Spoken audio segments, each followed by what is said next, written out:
এখন আমি ডিসকাস করব ক্লাস 9 এর সেল চ্যাপ্টার। তো প্রথম আমি ডিসকাস করব সেল।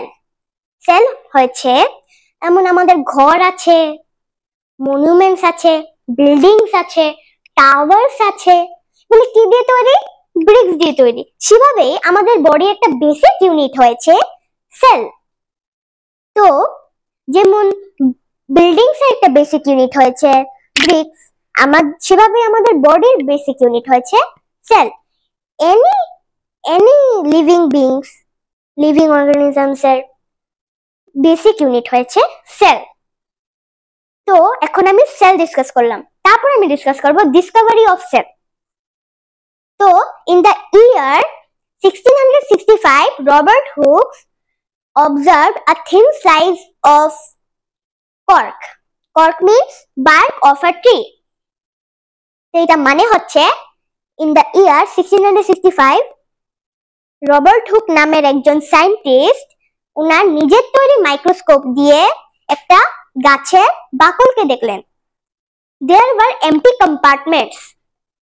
তো উনি যে দেখলেন উনার empty compartments which is resembled to a small rooms. উনি যে দেখলেন ওনার মনে হলো এটা ছোট ছোট রুমের মতো দেখতে, এমটি কম্পার্টমেন্টস এর মতো। He labeled them as cell. In Latin, cell means small rooms. তারপরে উনি ওটার নাম রেখেছেন সেল। ল্যাটিনে সেলের মানে হয়েছে ছোট ছোট রুম। তো এখন আমি ডিসকাস করলাম ডিসকভারি অফ সেল। তারপরে ডিসকাস করব আমি অর্গানিজমস এর দুইটা পার্ট।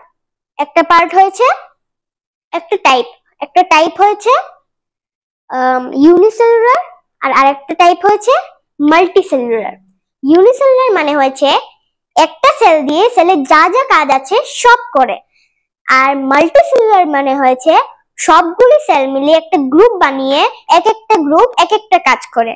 ইউনিসেলুলারের এক্সাম্পল হয়েছে ক্লেমাইডোমোনাস আর ব্যাকটেরিয়া এটসেট্রা, আর মাল্টিসেলুলারের এক্সাম্পল হয়েছে যেমন some fungi, plants, animals, humans etcetera. এখন আমি ডিসকাস করব একটা ইম্পর্টেন্ট পার্ট, এটা হয়েছে সেল থিওরি। একবার দুজন সায়েন্টিস্ট ছিল, একজনের নাম হয়েছে এম.জে.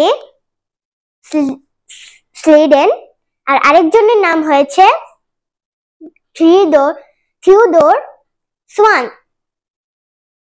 1838 এ আর 1839 এ it states that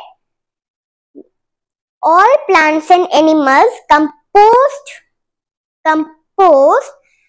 are composed of cell and cell is a basic unit of life. তার মানে হচ্ছে প্লান্টস আর অ্যানিমালস সেল দিয়ে তৈরি, আর সেল হয়েছে আমাদের বডির একটা বেসিক ইউনিট। কি একটা বেসিক ইউনিট।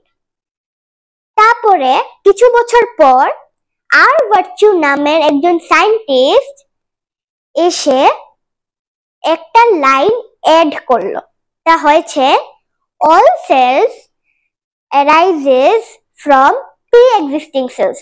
এটার মানে হচ্ছে যা যা সেল আছে ওগুলি আগের কোনো সেল থেকে এসছে।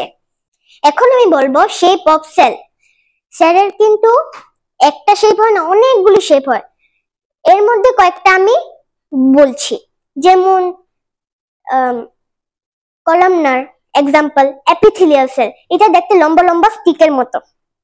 তারপর আমি বলছি সার্কুলার বাইকনকেভ, এটার এক্সাম্পল হচ্ছে আরবিসিস, এটা ফুল ফর্ম হয়েছে রেড ব্লাড সেল, এটা দেখতে এরকম মিডল দিয়ে ভিতরে ঢুকানো। তারপরে হয়েছে spindle shape, example smooth muscles. তারপরে হচ্ছে oval shape, example ovum or egg sell. তারপরে হয়েছে ইরেগুলার শেপ, এটা এক্সাম্পল হয়েছে অ্যামোয়েবা, যার কোনো শেপ নেই। তারপরে হচ্ছে সার্কুলার শেপ, সার্কুলার শেপের এক্সাম্পল হয়েছে ফ্যাট সেল। তারপরে হয়েছে branch shape.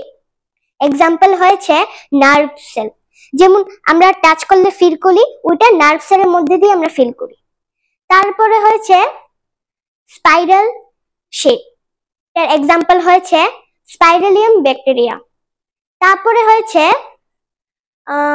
Rectangular shape, example হয়েছে স্পাইরোগাইরা। তারপরে রড শেপ একদম লাস্টে, এটার এক্সাম্পল হয়েছে ব্যাসিলাস ব্যাকটেরিয়া।